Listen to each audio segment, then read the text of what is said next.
জনকণ্ঠকে এবং জনকণ্ঠের সকল শুভনোধ্যায়ীকে। সন্ত্রাস, নৈরাজ্য, বর্বরতা বিএনপির আদর্শ এবং রাজনীতির সাথে যায় না।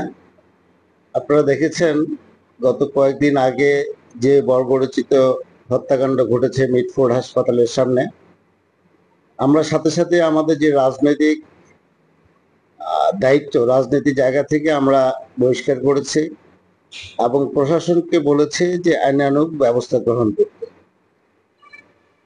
এই ঘটনাকে কেন্দ্র করে কিছু রাজনৈতিক দল আমাদের আবেগ অনুভূতিকে নিয়ে যে রাজনীতি করছে সেটার আমরা তীব্র নিন্দা জানিয়েছি। আসলে এই সব কিছুর মূল হচ্ছে নির্বাচন।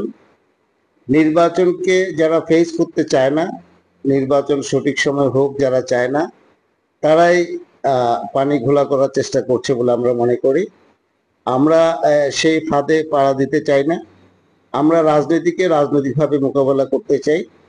আপনারা জানেন ইতিমধ্যে প্রায় 2000-এর বেশি আমাদের পরীক্ষিত নেতাকর্মীকে আমরা বিভিন্ন অভিযোগে বহিষ্কার করেছি এবং প্রশাসনকে জানিয়েছি যে তারা বহিষ্কার, তাদের বিরুদ্ধে যদি কোনো অভিযোগ থাকে আইনানুগ ব্যবস্থা গ্রহণ করতে। ওয়ালটন এখন দেশের সীমানা পেরিয়ে পৌঁছে গিয়েছে 50টিরও বেশি দেশে। ওয়ালটন, ঘরে ঘরে, বিশ্বজুড়ে। এরপরে একটি রাজনৈতিক দল হিসাবে আসলে আমাদের তো আর কিছু করার থাকে না, বাকিটা প্রশাসনিক সক্ষমতার উপর ডিপেন্ড করে। তো এইটা ছাড়াও আপনারা দেখেছেন মিটফোর্ড হাসপাতালের ঘটনার পরবর্তীতে খুলনায় আমাদের এক যুবদল নেতাকে হত্যা করেছে, পায়ের রগ কেটে দিয়েছে।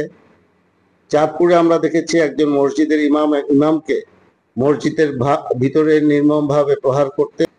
এই ঘটনাগুলো কোনোটাই কিন্তু বিচ্ছিন্ন নয়। আমি মনে করি যে এটা সামাজিক অস্থিরতা এবং দেশব্যাপী আইন শৃঙ্খলা পরিস্থিতির অবনতি ঘটানোর জন্য, যেটি মব জাস্টিসের নামে বিভিন্ন রকম ঘটনা ঘটছে, যার তীব্র নিন্দা এবং বিরোধিতা বিএনপির পক্ষ থেকে আমরা করছি। তা আমরা এই টোটাল পরিস্থিতিটাকে অবজারভেশন করছি এবং কাউন্টার কোনো প্রোগ্রাম আমরা দিতে চাই না। আমরা রাজনীতিকে রাজনৈতিকভাবে মোকাবেলা করব। আমরা ইতিমধ্যেই দেশের মানুষ লক্ষ্য করেছে মিটফোর্ড হাসপাতালে যে খুনি, সে কিন্তু মূলত এনসিপি নেতাদের সাথে তাদের ছবি আসছে এবং এনসিপির মিটিং থেকে তাকে অ্যারেস্ট করা হয়েছে। তো এই থেকে পরিষ্কার যে এটি একটি অত্যন্ত সুপরিকল্পিত একটি সাজানো নাটক, বিএনপিকে জনসম্মুখে হেয় করার জন্য এবং রাজনীতি পরিস্থিতিটাকে ঘোলাটে করে নির্বাচনকে আরো পিছনে নিয়ে যাওয়ার জন্য।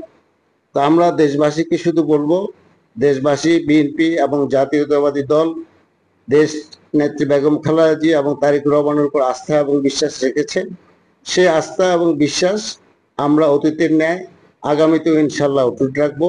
আর চট্টগ্রাম মহানগরীতে যে সকল ঘটনা ঘটছে সেই ঘটনাগুলোর ব্যাপারে আমরা অবগত আছি। আমাদের দলের সাংগঠনিকভাবে আমরা প্রতিনিয়ত খোঁজখবর রাখছি এলাকাগুলোতে। আমাদের নেতাকর্মীরা যেখানে ইনভলভ আছে আমরা তাদেরকে সতর্ক করছি এবং প্রমাণ পেলে প্রাথমিক তদন্তেই আমরা বহিষ্কার করছি।